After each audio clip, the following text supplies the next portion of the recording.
Your goal on day 1 is to get a day 2. Oh, that's big. Your goal on day 1 with your patient, with anyone sitting across the table from you, is to gain enough trust from them that they will come back. Welcome to Unpacking Pain, a podcast dedicated to understanding the complexities of chronic pain, what causes it, how it affects our lives, and what we can do about it. Join Doctor of Physical Therapy and pain science researcher Dr. Megan Steele and me, Holly Osborne, a chronic pain sufferer, as together we explore the biological, psychological, and social aspects of chronic pain and create community and understanding in the process.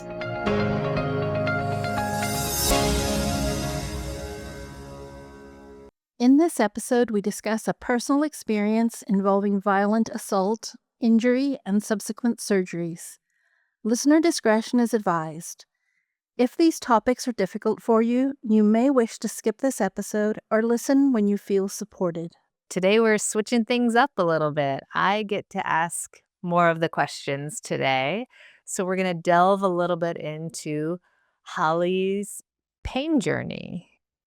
Yeah, the tables are turning today. Definitely Megan's going to jump in with science and her knowledge everywhere that's appropriate, as well as all the experience she's had as a hands-on practitioner, because mine is one of dozens and dozens, probably now hundreds of stories, Dr. Megan, that you've taken in, and really kind of taken on as a partner. Yep. But I think today's going to be really interesting because not only is this about building community through going to a vulnerable space and really making sure that we are kind of walking the talk. If we're going to, ask everyone who's spending their time with us to really open themselves up and think about what makes their journey vulnerable and challenging, we want to do the same. And it's been a long journey for me. And so our hope is that something in today's conversation helps you feel seen, something that you kind of identify with.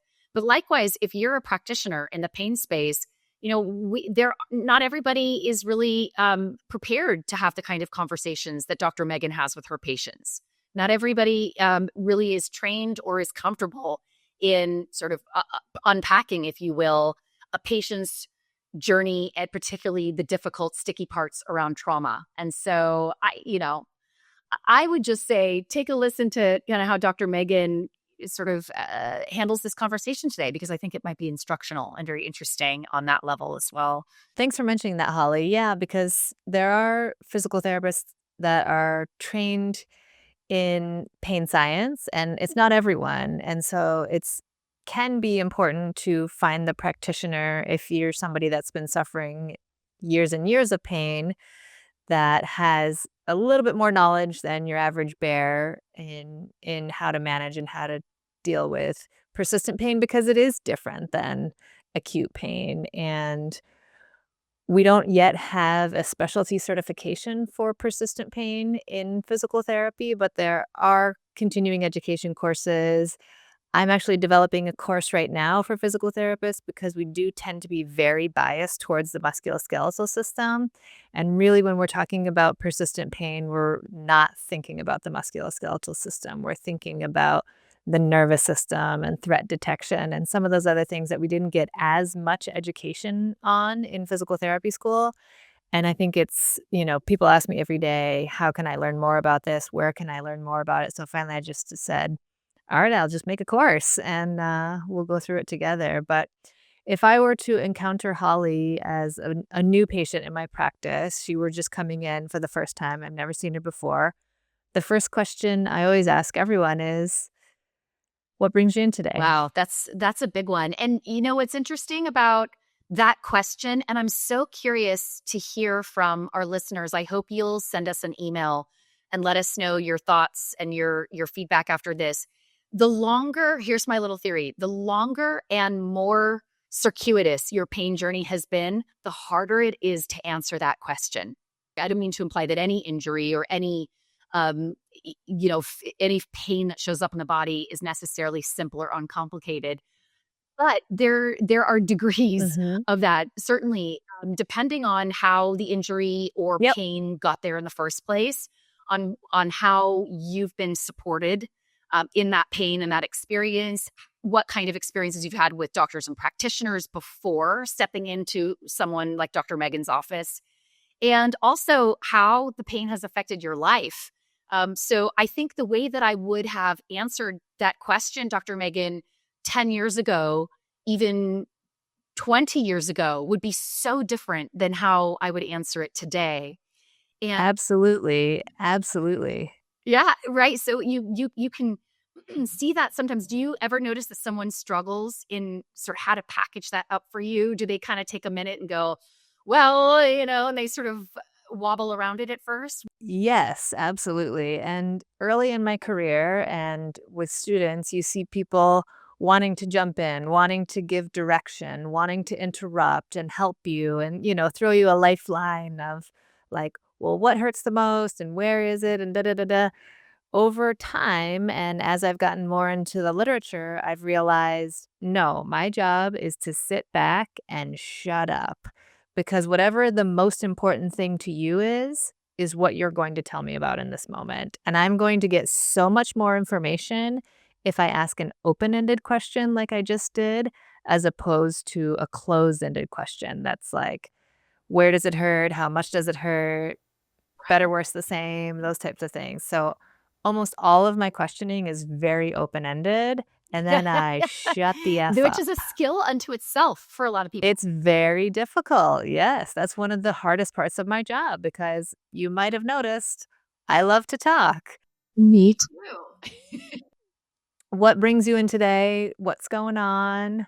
Those are my go-tos because it's a wealth of information. So, just for example, how would you answer that today? Like you say, it would have been different 10 years ago, that's fine. It would have been different 5 years ago, that's fine. What would you say today?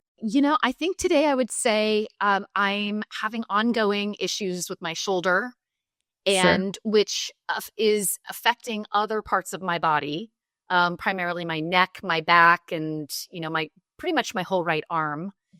And I would say I've been through so many different protocols, and I've had 8 surgeries or 9, depending on how I've had a surgeon classify this additional procedure I had as another surgery, which is funny to me. It was a manipulation under general anesthesia, by the way. You consider that surgery? Because he counted that as Anytime you go under anesthesia, I kinda consider that a procedure. Yeah. okay. Yeah, exactly. So anyway, 8.5. And so I probably would start there. I would say I would rattle off some of my basic stats. I would say original injury was an acute trauma in 98. I've had 8 surgeries and a procedure and countless physical therapy since then. I've had injections. So I'd start rattling like that, right? Okay. So is it the right thing then to just let me keep rattling, or do you kind of want to stop and get into something a little bit deeper before I start giving you the bio? That's a really good question, and there is some research on this. So what we find is that it takes someone about 8 minutes to tell their story. It seems like you're talking for a long time, and sometimes people get a little self-conscious and they start to feel uncomfortable, and certainly practitioners feel uncomfortable, and we know that based on the evidence that tells us that they tend to interrupt within the first 30 seconds. And they stop whatever you were going to say, and they start in with, "Let me direct you. Let's go to where I wanna go." Because in part, that's what we're taught. We're taught that we direct the conversation, we're driving the ship, and you're just along for the ride. But what I found and where the research is going tends to tell us that if you shut up, you will get so much more information than you would if you were to interrupt somebody and decide that you know better and that you're going to drive the ship. So if you came into me and you said, "I'm here for shoulder problems. It's been an ongoing thing for many years for me, and I've been dealing with it, and it's affecting my life." I would just say, "Okay." And I would just be sometimes jotting down a note or 2, but I would mostly be maintaining eye contact with you because I would want you to know that I'm listening, and that's one really important way that I can start to establish a connection with you. that is music to my ears, and especially I'm hoping that you're kind of starting a revolution here, Dr. Megan, because it is really easy for the patient then to shut up and get derailed and sort of buy into the narrative that's being given back to us from the practitioner. And I think that almost truncates, or it hamstrings, or it cuts off your opportunity at the beginning of that relationship to really understand, for both of you, the patient and the practitioner, to understand what you're really up against.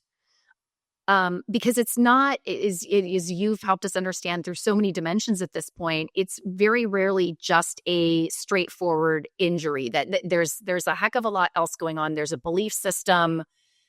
There's maybe resistance going on. There may be some psychological issues around depression, sadness, maybe anxiety is at play.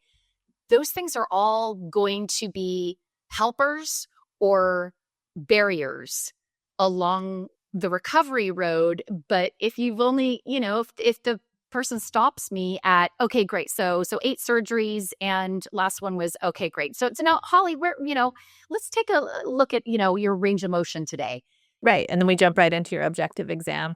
And part of that happens because we work in these systems. And a lot of physical therapists work in systems that are owned by, like, what's that called? What's BlackRock called?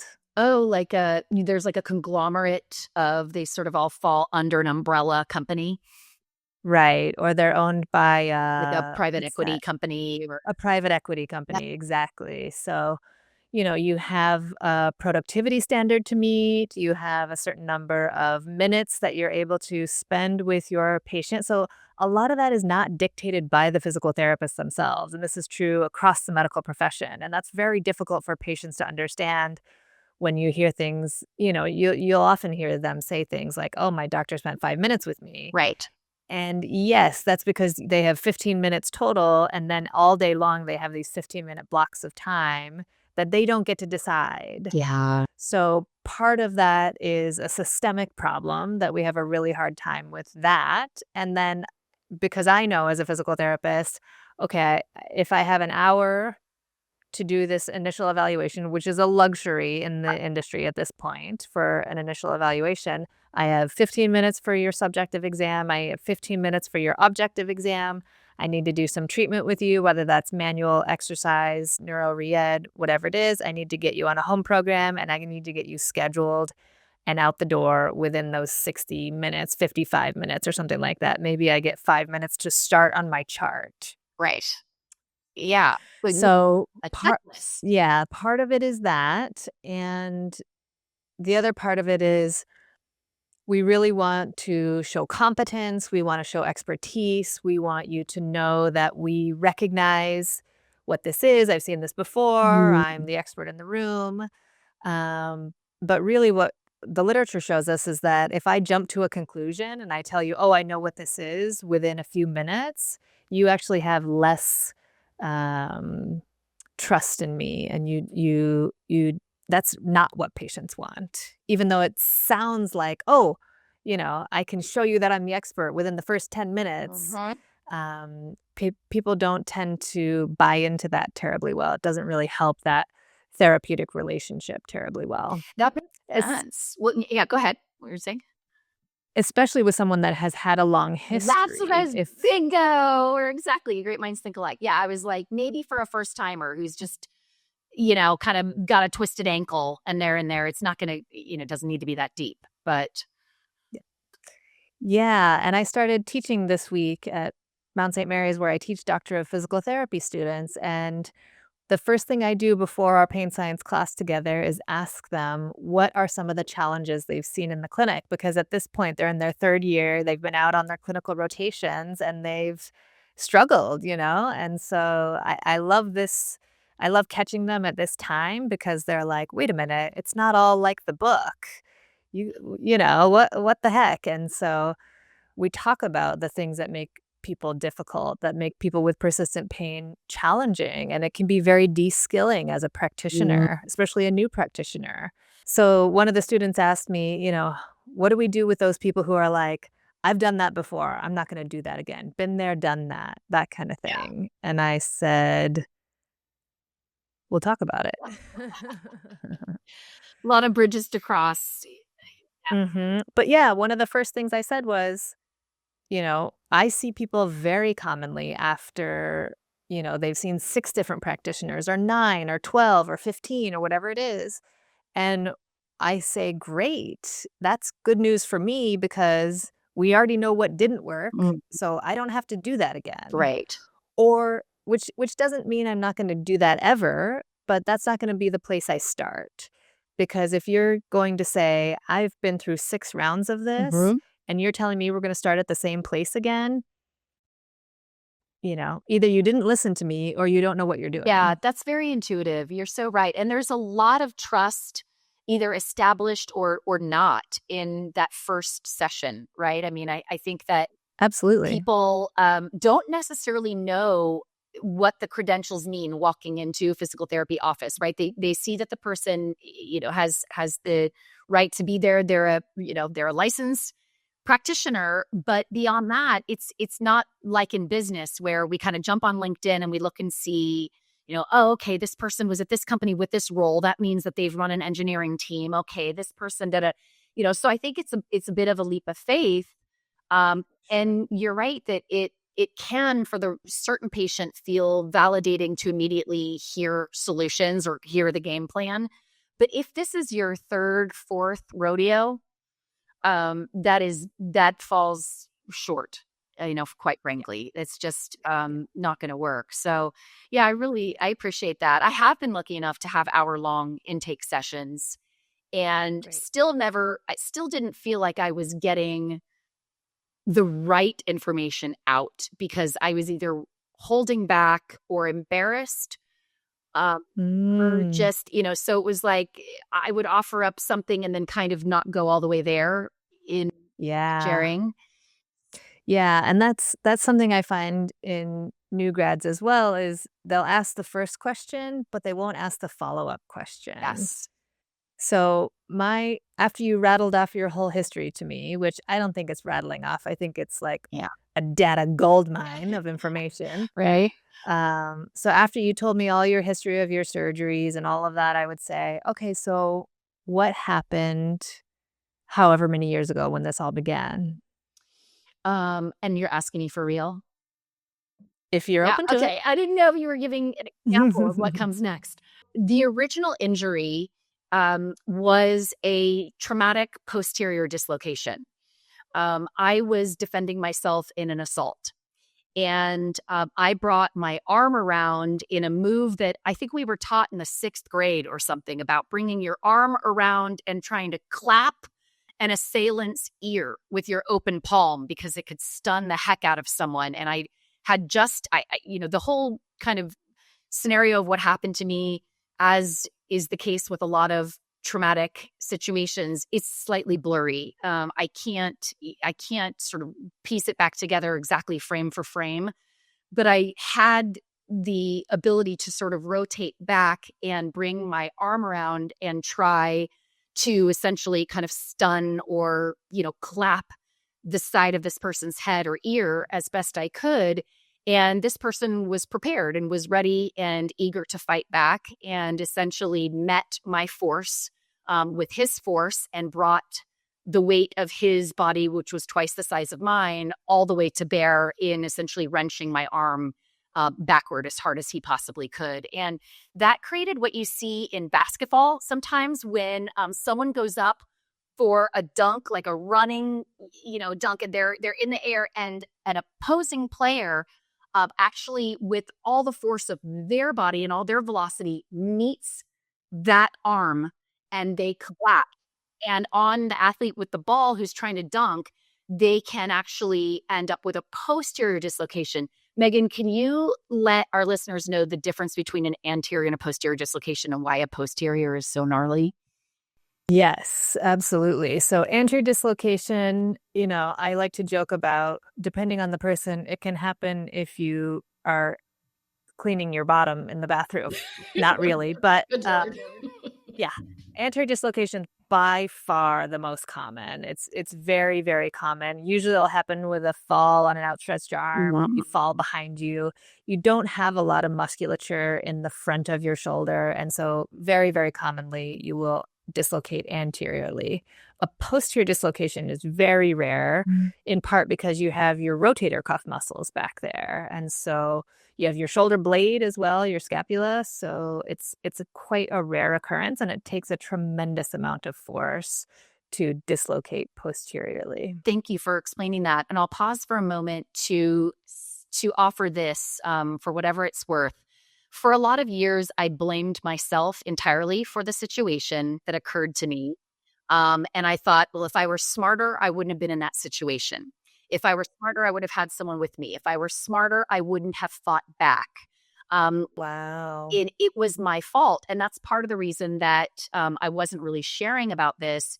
And to later learn through practitioners like yourself, Dr. Megan, the level of force that it takes to cause a posterior dislocation really clarified for me what happened to me, and that this was not my fault. This wasn't just, I was trying to defend myself and oops, our arms bumped, and it slipped out the back. This is a very deliberate, violent act. And I just, I think we had a trigger warning that came up on text at the beginning of this program. And I just, want to remind people that if Megan and I venture into any part of this conversation and it feels uncomfortable for you, please take a pause. Please take care of yourself as we have this conversation, and others. That goes for anything else we're talking about too. Sometimes our original injury is going to have trauma attached to it. Whether there's violence involved or not. It could be, a car accident that was not the fault of either party or any party. It could be, someone's staircase in their home and you went down the back, right? So, but that can all create a trauma. I think the important thing is to not move past that original trauma without really making sure that you understand what happened to you. It can be very tempting to want to move through it and move past it and say, I'm good, I'm good with that part. But I found that the more I sort of tried to move past it and just put it into a box up on the shelf, the more it kind of came back to haunt me.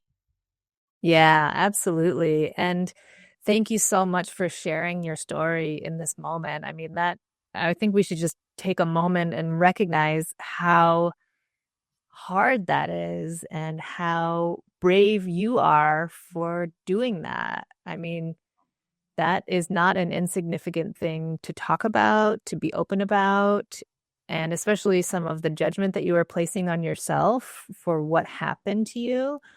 If you had told me that in the clinic, I would stop what I was doing. I would put my pen down and I would say, wow, I'm so sorry that happened to you. And then I would start tearing up like I am right now. That's okay. Yeah. That's very powerful. Yeah. Because it's very easy for us as practitioners to get uncomfortable. And I think whether or not you shared that story to that depth that you just shared it right now, it would be easy for me as a practitioner to say, okay, got it. All right. And then what else? So activities of daily living, how are you doing with sleep? How are you doing with overhead? How are you doing? It's like, I just want to get to the next thing, especially if, I'm in a big open gym. I see there are other people observing me, Right. Especially if you're on the table and you start to tear up. There's a joke about like physical therapists being pain and torturers. It's like, don't cry, don't cry, don't cry, But me having worked in persistent pain for so long, I'm like, that's where the gold mine is. The thing that causes you to tear up, that tells me there's something there. And typically, like you said, when there's something that's gone on for a long time, there is a traumatic experience connected to it because pain has a lot to do with memory. And I remember the things that are important to me. I remember the things that keep me safe. And so especially a traumatic experience where my safety was not secure, my nervous system is going to say, let's hold on to this one deeply, so that in case we're ever in a situation that's similar to this, we will be able to protect ourselves. That is so enlightening. I mean, just because someone like myself or someone listening has experienced trauma doesn't mean you understand how it works in the mind. And I'm so grateful for you to be explaining this, Dr. Megan, because it really is enlightening to be able to understand, number one, why our brain would hold on to something like this. And number two, why that's not necessarily a bad thing if it's channeled and handled with care. That it can be there for the right reasons. But and you've hit on something which I think is a really interesting, at least I think, part of the journey, which is that I wasn't ready to tell anybody how I got hurt at first. Not my family, not my I had just graduated college, and I didn't want my parents thinking I'd had such bad judgment or that I'd put myself into such a bad situation. And that lie extended to my surgeon. So told him how I was originally injured, I lied. I told him the same story that I told my parents, which is that I fell down a flight of stairs, and that I don't even know how that lie came to mind. It was just sort of what flew forward. And I said, I was at a barbecue. We were roughhousing and drinking. I went down a flight of stairs and my arm dislocated. My parents didn't know it was posterior. They didn't know that it was the worst pain I'd ever experienced in my life, that the ride to the emergency room was absolutely indescribable as the muscles and everything was contracting, in and out around the shoulder. And the experience I had being put under conscious sedation at the ER, because that's the only way they're going to be able to get that, unlocked out of your arm. I just put all that aside. And I was like, I can almost see it in my mind now. I can see myself at a barbecue having, one extra beer, and I am roughhousing with a friend, and boom, we go down the stairs. I mean, it's like you tell yourself, you say something enough times and you almost start to believe it. Sure, And absolutely. yeah, and so I think it's kind of interesting that my first surgeon didn't question that at all, that he, kind of bought that. And the interesting thing is that it wasn't until the second surgeon came along years later who became sort of an angel to me in this whole process. And I'm going to go ahead and name check him. His name is Dr. Mark Safran. And just saying his name makes me emotional. He's at Stanford now. He was at UCSF at the time, here in California. And Mark, as I am allowed to call him now, Mark very compassionately listened to my faux story about what happened to my shoulder. So I'd already had 2 surgeries at this point, and the shoulder was getting worse. So now I'm here I am with another surgeon, and he's starting my intake kind of from scratch. Holly, what brings you in today? How did this injury occur? And I told him the story. And he was looking at the information in my file, and he was looking at the x-rays. He was looking at the surgery reports, and then looking back, and he said, I want to say something that I'm concerned could make you feel very uncomfortable, but I want you to trust me. I really hope that I can earn your trust. Have you told me everything there is to know about how you hurt your shoulder? And Wow. I just got like goosebumps. Oh, God bless him. He said, the reason I'm asking, and I'm not trying to put you on the spot here, Holly, the reason I'm asking is because the injury you describe isn't especially consistent with what I'm seeing on these x-rays and how it was treated operatively. Is there anything else that you'd feel comfortable sharing with me? This is a safe space. That is a brilliant thing to say. That is the perfect. Let's just say that again. Is there anything else you'd feel comfortable sharing with me today? This is a safe space. Those are 2 huge things, because I can say no, and no means no, there's nothing else, or no means I don't feel comfortable sharing that with you. And also knowing that this is a safe space. And so just perfect, brilliant. I assume that this was like in a room by yourselves. It was, and interestingly, Stanford, where he is now, is a teaching hospital. So every meeting thereafter that I had with Mark when he transferred to Stanford was always with at least a couple fellows in the room. So I'm really glad that that initial conversation, the big reveal, didn't happen in that moment. But, honestly, people who've been through multiple surgeries will understand what I mean when I say you kind of hit a wall and your defenses go down. And something that you wouldn't have been willing to say or do or try 5 years prior, suddenly you're like, okay, doc, here's the true story. Give it to me. Yep. And also, I think it's just important to note right now, if people are in the similar situation and they're not feeling comfortable sharing with fellows or residents or medical students in the room, you can ask them to leave. You can say, I'd like to have a private conversation here with my surgeon, doctor, nurse, whomever. You're not required. It's a voluntary situation. They're supposed to ask you. Like in many teaching hospitals, they kind of just get used to it, and so they forget to ask you. But you can say, I'd prefer not to have those people in here and in this moment. Oh, wow. Yeah, that's really good. I'm glad you mentioned that, because just to oftentimes we see the doctor or the physical therapist as sort of a mini celebrity or icon or idol, or it's like, hey, this is a Stanford surgeon. I'm not going to tell him what to do. Saffron also then did something else very important, which was I had not told the truth to anyone yet at this point. And when I told him what happened, it was all through the lens of what I had done wrong. I said, so I brought my arm around to defend myself, and it came into contact with, his arm came down, and next thing I knew, I was on the ground writhing in pain. And my arm was at an odd angle. And he was writing and nodding, and he looked up at me and he paused and he said, "You were assaulted." And I wasn't sure if I was.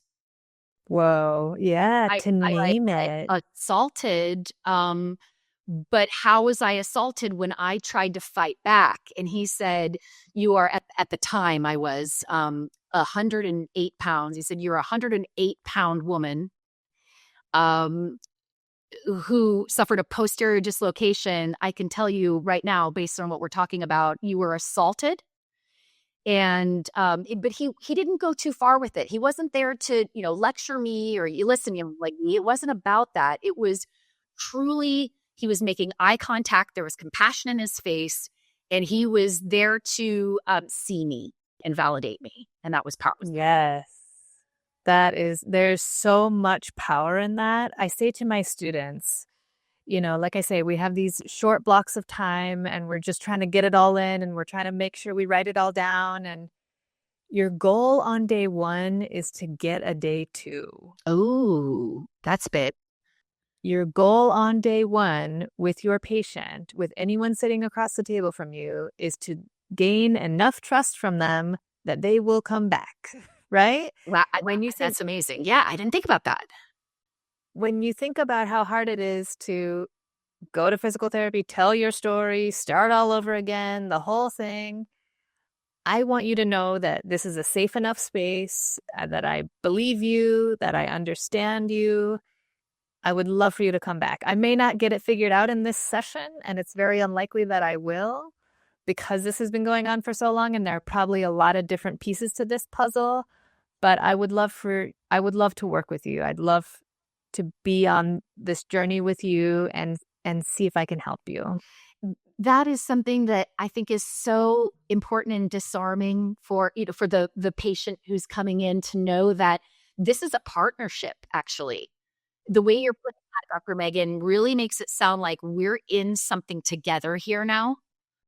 Absolutely. Absolutely. Because if I'm going to try to convince you to do something different, to make a change, a lot of what we do in physical therapy is behavior change. And I also ask my students this every year. I say, everybody raise your hand who loves to be told what to do. And these are graduate students, so they're like early to mid-20s. They're like looking at me like, how dare you even suggest, right? And I like to say, it's on a spectrum, right? Like my husband, if he catches a whiff of somebody telling him what to do, he's out the door. Versus me, I'm like, oh, listen, like if it suits me, I might do what you're telling me to do. But really, if I'm going to suggest to you that you might change something about the way that you're moving, living, thinking, sleeping, anything, we've got to be in this together. This has to be a shared decision making. And, part of that has to do with the fact that adults just don't like to be told what to do, right? So true. Yeah, I think you make such a good point there that, honestly, it's really something that we have to let go of. A lot of attachments is what I've kind of found is one of the names of the game in addressing pain and partnering with someone and is like attachment to the supposed protection that you have, like attachment version of the story you're telling is it protects you, or attachment to a certain way of doing things, like, my last physical therapist always started off with heat, so why aren't you starting with heat, or whatever it is. Like, we get attached to these things, and then we reach that point again where we're sort of worn down. If we're the patient, we're like, okay, uncle, please have your way with me. Yeah, and that's a really good point too. And so one of the next questions I often ask people is, so what do you think is going on? Which is also challenging for people that feel like I need to be the expert. I have an ego about fixing you. Like, I've never fixed anybody. I've never healed anybody. I've helped get stuff out of the way so the healing could happen, but I don't have these magical wizard hands, Honest. none of us do. And so what do you think is going on gives me, again, a wealth of information, and it helps me to know where you are now so that I can meet you there. Yeah, I could see where that would be really important, because hopefully what you're getting there is not just a biomechanical, like, well, what I think is going on is that, my knee has this thing where every time I turn to the left, right. Okay, so that's important. But wouldn't it be cool if your patient also said, and I notice it most when I'm the most stressed out, or it always happens when I can least afford to be in pain, or just that might give you just a sliver of a clue, like, okay, there's other things going on here. There's lifestyle and stress and, Absolutely. And then you hear other interesting things like, well, my mother always told me that if I injure my back, that was it. Like, we have bad backs in our family.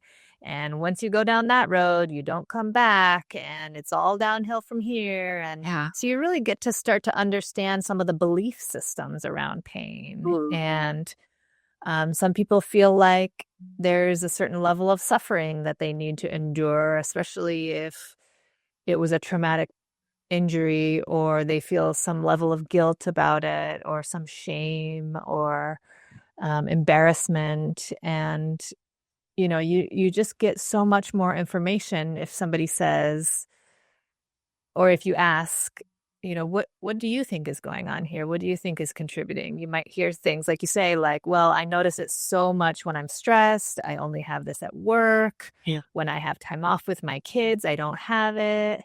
You get to learn a lot more about them. Yeah, because it's by the time it becomes persistent pain, it's just not going to be straightforward anymore, huh? Right. And, that's your opportunity to really plant seeds. It's funny when students learn, or when I learned pain neuroscience education, which is very popular in physical therapy these days, which has to do with the fact that I'm not explaining to you about your anatomy and physiology anymore. I'm explaining to you about the physiology of pain, and how the pain signals happen, and how they get amplified, and how things tend to work in persistent pain as compared to non-persistent pain. And so we thought, oh my gosh, this is going to be the panacea. Everybody's just going to love hearing about nociceptors and central sensitization and da da da da da da da da. And then what we find is it's been around for about 20 years, and persistent pain rates remain pretty much the same. Oh, interesting. So it's not the panacea that we thought it was. And it's likely in part because we're talking to someone on a cognitive level, and the more and more research that comes out about persistent pain tells us that much of it is held in our subconscious brain. And so by talking about it on a conscious level, we're not dealing with the area where the brain is, or where the pain is, excuse me. Pain science education has been shown to do some things like decrease catastrophizing and increase my ability to cope with my pain. Mm-hmm. But it doesn't really allow me to overcome the physical sensations. That makes sense actually, because I'm thinking back to, so I've had a total of 4 different surgeons, all really different style, bedside manner, and way of explaining things. And I think there's a fine line there. When you have information that you can, as a patient, you can repeat back and you can explain back to someone, that's validating, that helps me make sense of the pain. The pain doesn't feel like it's just this nebulous, never to be nailed down thing, that there's, it's sort of like we like a name for, don't just tell me I have an earache, tell me the name. Like that sounds. Absolutely. Yeah. There are some people who absolutely need a diagnosis. Yes. And there is research on this as well, that if I give you a more broad, generalized diagnosis, it improves your outcome. So if I were to say, oh, you have an L5 disc herniation that's 8 millimeters, you're much more likely to seek a second opinion, to seek an MRI, and to seek out surgery. Versus if I label it as an acute bout of nonspecific low back pain, then you go, okay, I can deal with that. Oh, interesting. So it feels more dire when it's kind of a gnarly, sort of statement of like, you hear some word that just certain medical words sound bad. Like,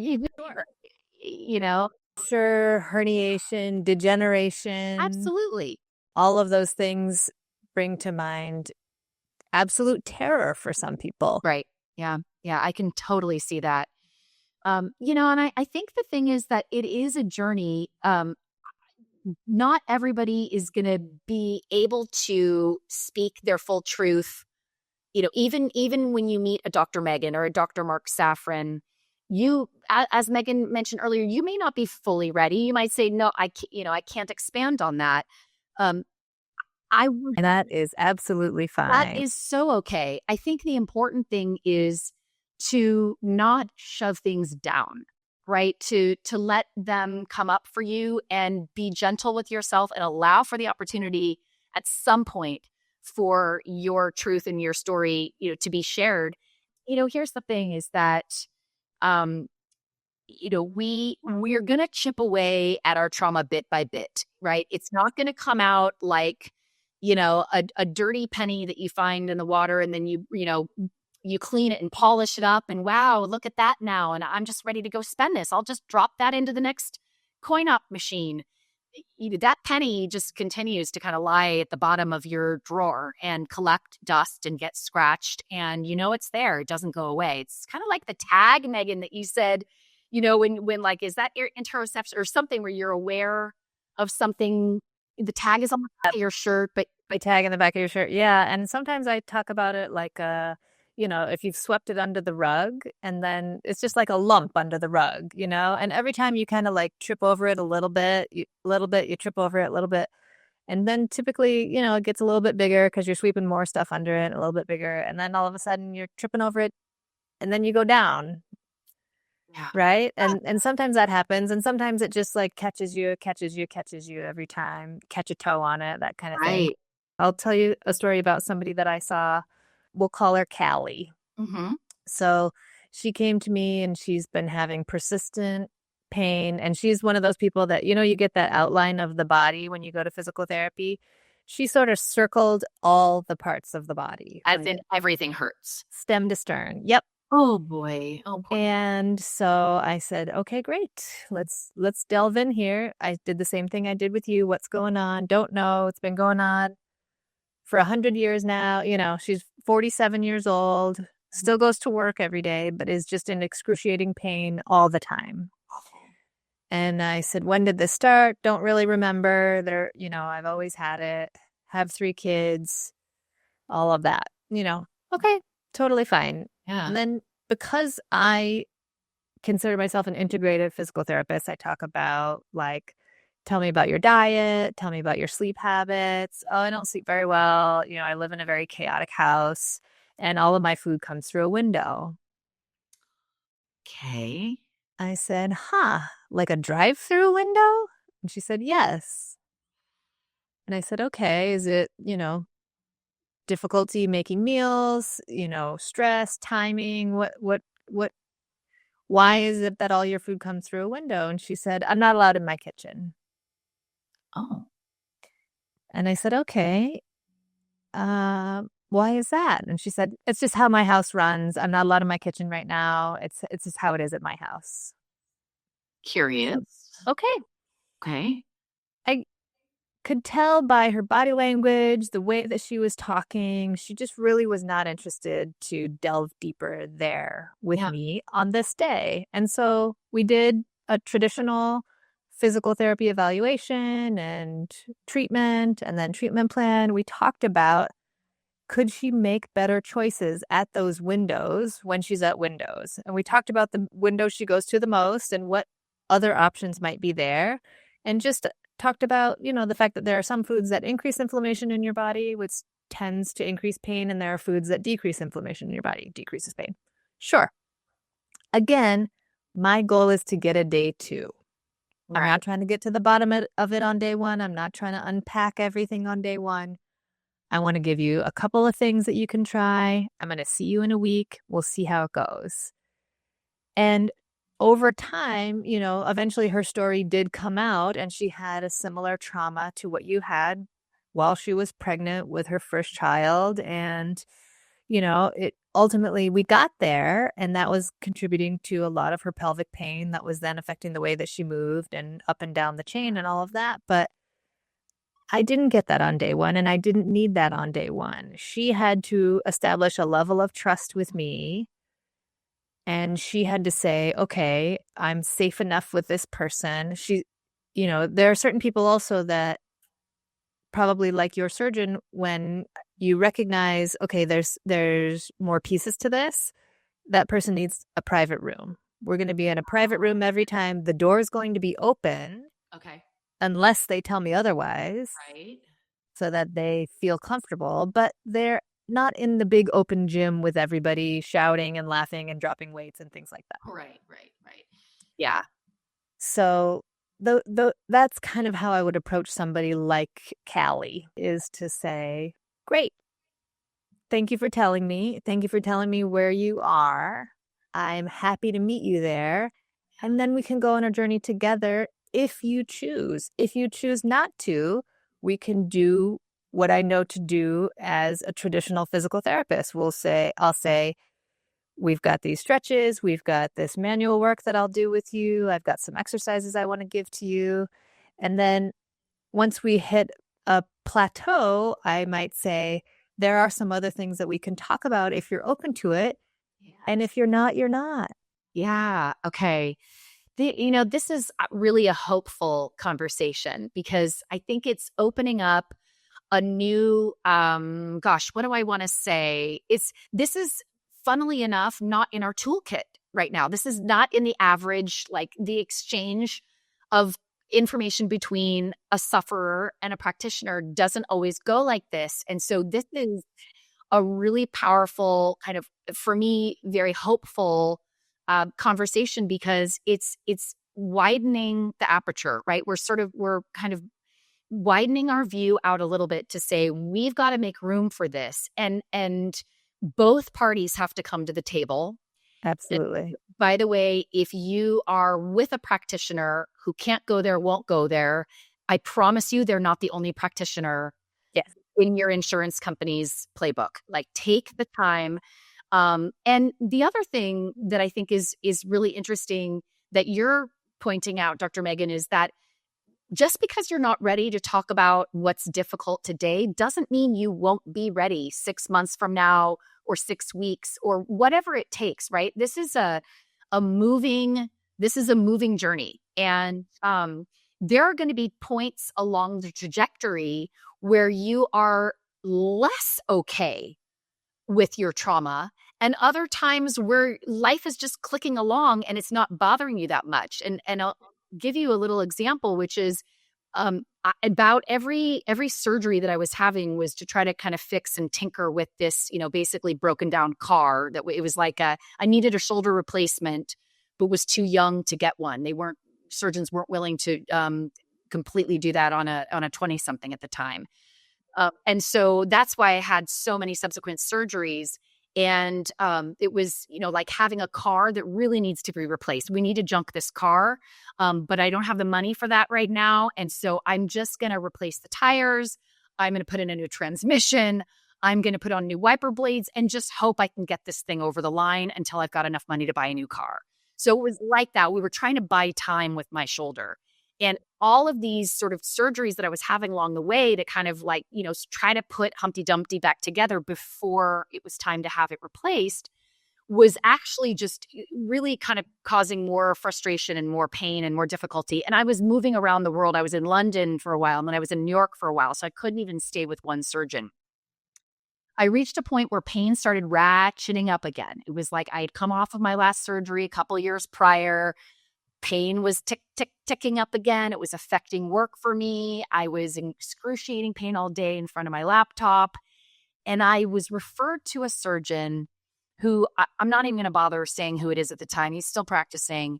And I saw him and said, I was told to ask you if it was time to replace my shoulder. Like, now I'm 33 or whatever. Can we do this already? And he said, I need you to take me back through you've had at this point 6 surgeries or whatever it was. And he asked me very specifically, it was like this forensic breakdown of what year and what hospital and what procedure. And I was really struggling with pain and depression at this point. And I could not freaking tell you which surgery was which year. It was like the Oates procedure was, I think no, wait, was that in 01? And he says, it says here in your chart that was in 2000. I'm sorry, I guess that was in 2000. So I was messing up the dates, and he was really holding me to it. And at one point, I broke down in tears. I just felt like I was on a witness stand or something. And it was like, I couldn't answer all his questions. I couldn't get the dates right. And he's just standing there with a clipboard, broke down in tears. Well, guess what? Later, I read his after visit summary. And it was cruel. I don't think I thought I was going to see it. It said questioning or something about questionable patient history, something about the fact that my dates and my stories didn't add up, and then mentioned patient lost her emotional control. And that makes my blood boil. And should be referred to psych services. Oof. Oh, Dr. Megan, I mean, when I read this, I was angry and so sad all at once. Oh my gosh. I felt like a piece of trash. It was sort of like, look, I, probably got myself into this injury in the first place. I hadn't fully dealt with that or reckoned with, the original trauma. I sort of deserve this. I made my bed. I have to lie in it. I can't even get my dates straight. I'm screwing up at work. It's hard to, and you just start rattling and it just kind of becomes the big pile. And I don't remember what I had for breakfast. Like, come on. For Pete's sake. Honest to God, it was like, I wasn't the surgeon. You read the reports. Like, you tell me what year it was in. Looking at the fucking piece of paper. Exactly. Right? The Spanish Inquisition, all of a sudden, like, do you want to treat me or do you want to put like a flashlight in my face? So, I think the thing is that I want to say, and, hopefully, you're hearing it from Dr. Megan, you're hearing it from me. You got to get out of that situation. You do not stick around for that practitioner. That is not your surgeon. That's not your physical therapist. That is not even that's not even someone who should be delivering your mail. Okay. Because, that they don't get it. You're Yeah. wasting time. So if you find yourself at certain moments where you have strength and you were able to tell a doctor about your accident or your trauma without tearing up or without becoming red in the face, and then 6 months later it made you cry, okay, that is, you're going to go up and down in this journey. Give yourself that permission, and when you're with the right practitioner like a Dr. Megan or Dr. Safran, they're going to give you the permission and ebb and flow with you also. Absolutely. Yeah. And there is actually some research about how you can best advocate for yourself in a situation. And there's a group at University of Indiana that are doing research on this, which I agree with the argument that you should not have to do. We should not have to coach patients to deal with medical professionals' biases. We should be dealing with those, but this is the world we live in. So here's some advice about how to prepare yourself when you are communicating with the healthcare team. Clarify the things that are important to you before you go in so that you can communicate it clearly. Okay. How are those things linked to your goals is number 2. And how are your goals connected to important people in your life? Ooh. For example, I cannot get down on the floor. I want to be able to get down on the floor to play with my grandchildren. Something like that, because for those burnt out, exhausted practitioners that maybe they've got something else going on that they shouldn't have even been in clinic that day, that helps them to see you as a human being. Yeah. That helps. Go ahead. Oh, no, I was just saying yes, but it was a long yes. Yeah, that helps them to see you're not a number, you're not a chart, you're not a form. And it really helps cement to them, okay, this person is somebody to someone, right? They're not just the person who's having this issue. They are a human with a family, with children, with grandchildren, with siblings, with brother, whatever. Yeah.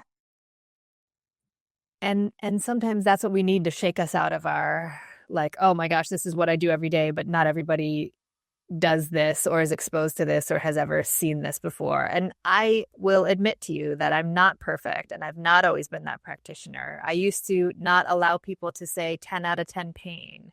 I used to say, oh, well, is it really 10 out of 10? Because if it is, then I have to call an ambulance because that's emergency room level pain. Right. Just like that, I will say it. Yeah.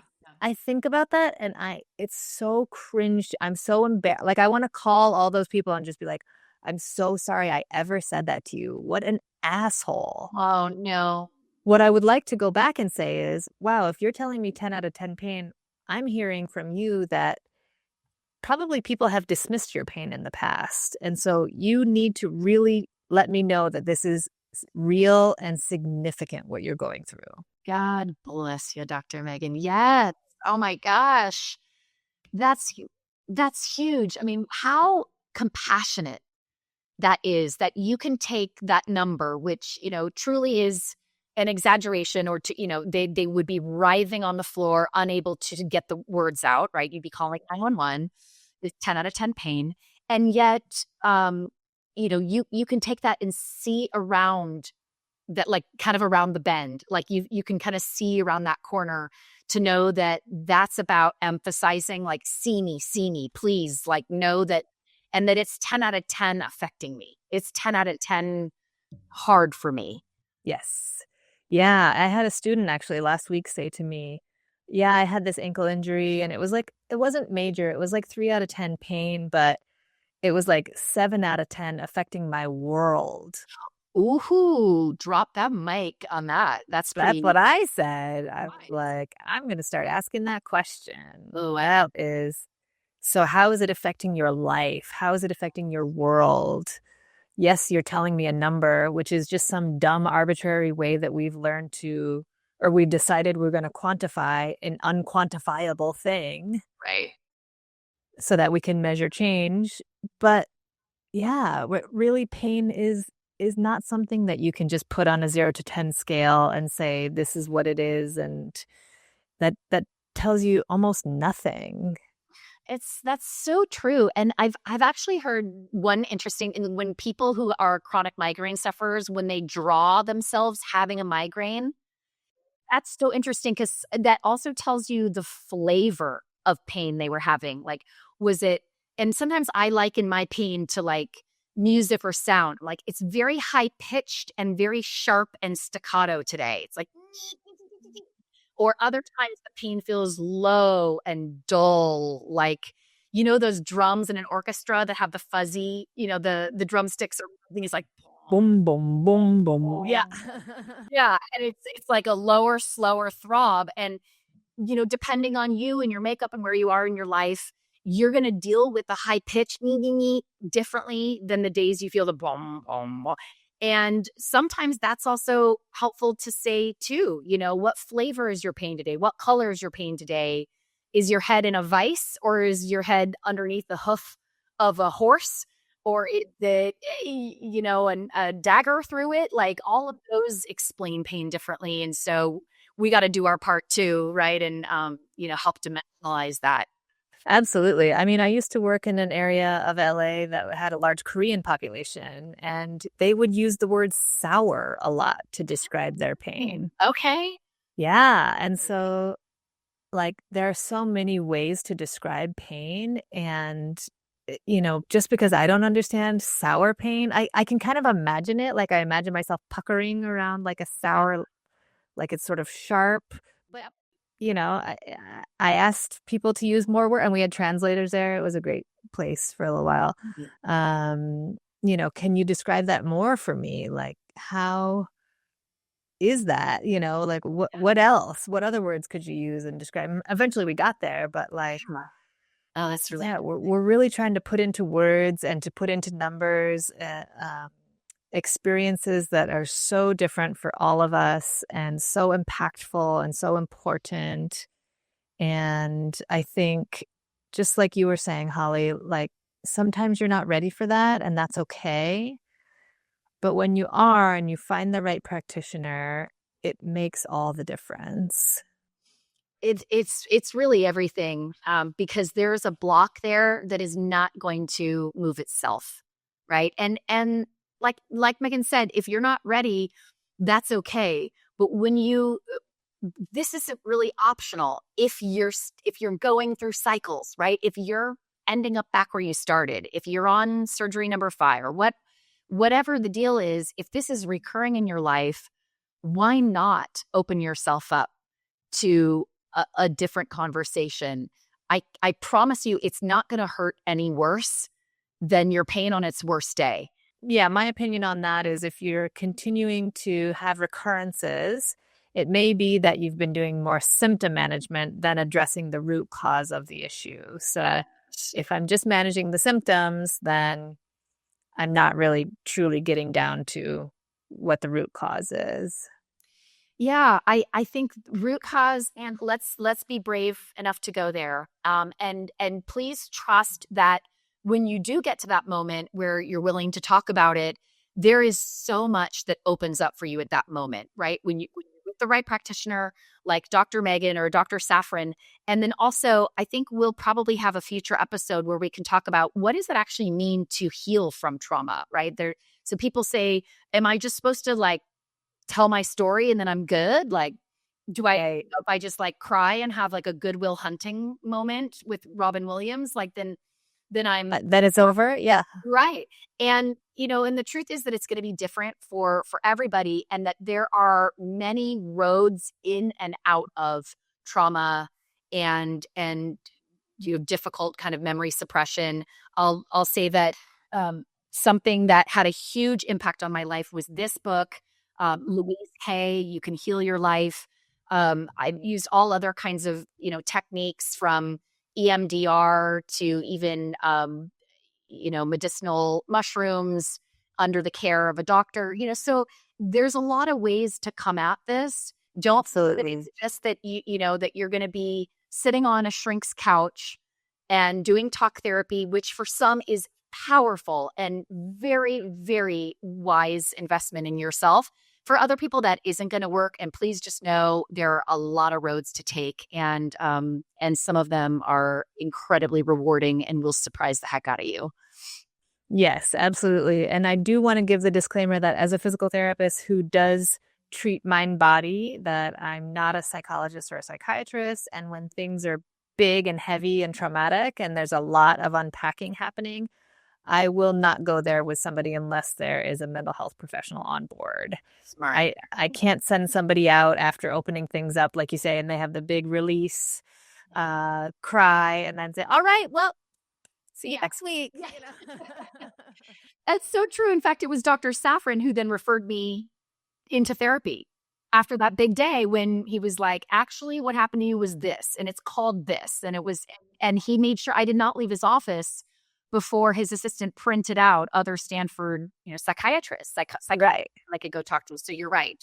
As compared to that other doctor saying, refer to psych, you never would have gone based on that recommendation. Yeah, give me a break. Like, patient lost their emotions. Yeah, you're darn right. Where did you lose them? Exactly. Oh, man. Well, thank you so much for making a safe space for this conversation. It's been so rewarding. And I know we'll only just continue to kind of open up these pathways. And yeah, thank you so much for your bravery and your honesty and your openness and your vulnerability. I know that a lot of people have experienced similar situations, and now they hope maybe they can open up a little bit more because you did here today. Oh, I appreciate. Well, thanks for you make it easy. It really, you're the right person. So, thanks. And we're here for you. Also, please send us, like we said at the beginning of the episode, if you want to send in an anecdote, send in a story, send in a question, even an idea for a show or something. Send it our way, because this is a big topic that we explored today. So, no, we're not just going to cut the conversation off here. Let us know. We'll keep it going. Thank you so much for listening to this episode. We appreciate your tuning in and being part of the Unpacking Pain experience. If this episode helped you, please share it with others. Leave us a review or let us know directly. You can get in touch at unpackingpain@gmail.com. And we'd love to hear your thoughts or questions, your stories, even topics that you'd like us to cover in a future episode. Together, we're fostering community as we shed light on the realities of living with chronic pain and discover new ways forward.